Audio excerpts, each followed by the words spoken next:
everyone, this is Mama Rods and we are Lakbay Ganap family, and for today, pa-check up muna tayo. These few weeks and few months, alam niyo naman lahat ay nagkakaubo at sipon. Napakalaking tulong sa amin ng HMO. Kasi yung mga gantong katulad na bigla ang laboratory at check-up, hindi namin iniinda. I highly advise you to get a HMO in this selected HMOs na highly suggested ko. So nagpabook nga ako ng pedya.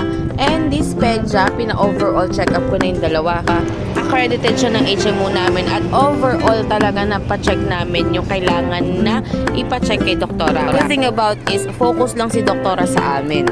And then also, nagpa-check up na rin ako sa OP. And this time, nagpapaschedule na ako ng ultrasound. Ito na yung request. And shoulder din na ng HMO ko. Magkano din ng ultrasound? Nasa 1,2. Ipapakita ko lang yung aking valid ID, may HMO card, and this request laboratory. Para hindi tayo inda nagbiglang gastos at also, mache-check natin yung health natin na to extend, hindi natin kailangan i-regret na hindi nagpa-laboratory at hindi nagpa-consult. Dito, sa part na to, nag-aantay na lang ako ng approval ng aking HMO laboratory request. Again, follow us for more tips.